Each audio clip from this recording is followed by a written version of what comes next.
Pathanamthitta കുരമ്പാലയിലെ MC റോഡിൽ വാഹനാപകടത്തിൽ തമിഴ്നാട് സ്വദേശി മരിച്ചുവെന്ന വാർത്ത. ഏഴംകുളത്ത് താമസിക്കുന്ന മുരുകനാണ് മരിച്ചത്. കൂടുതൽ വിവരങ്ങൾ നൽകാൻ ഷവീദ് റാവുത്തർ ചേരുന്നു. ഷവീദ്, ഗുഡ് മോർണിംഗ്. എന്താ സംഭവിച്ചത് ഷവീദ്?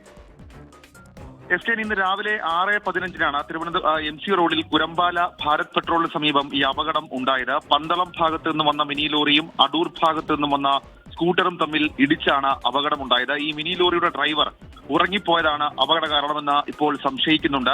ഏഴംകുളം സ്വദേശിയായിട്ടുള്ള മുരുകൻ, 55 വയസ്സാണ്. ഇയാളാണ് ഈ അപകടത്തിൽ മരിച്ചത്. ഈ തത്സമയം തന്നെ മരണം സംഭവിക്കുകയായിരുന്നു എന്നുള്ളതാണ് ഈ രക്ഷാപ്രവർത്തനത്തിലെത്തിയ ആളുകൾ പറഞ്ഞിരിക്കുന്ന ഏറ്റവും പ്രധാനപ്പെട്ട ഭാഗം. ഈ സ്കൂട്ടർ യാത്രികനായിരുന്നു മുരുകൻ. മുരുകന്റെ ഒപ്പം യാത്ര ചെയ്ത സ്ത്രീക്ക് ഗുരുതര പരിക്കുണ്ട്. ഇവരെ ആദ്യം തൊട്ടടുത്ത സ്വകാര്യ ആശുപത്രിയിലേക്കും പിന്നീട് പത്തനംതിട്ട ആശുപത്രിയിലേക്കും മാറ്റിയിട്ടുണ്ട് എന്നുള്ള വിവരം കൂടി ഇപ്പോൾ ലഭിക്കുന്നുണ്ട്. എന്തായാലും സംഭവത്തിൽ എന്താണ് കൃത്യവിവരമെന്നറിയാൻ പോലീസ് അന്വേഷണം ആരംഭിച്ചിട്ടുണ്ട്. ഘടകരമായി പോയി വാർത്ത.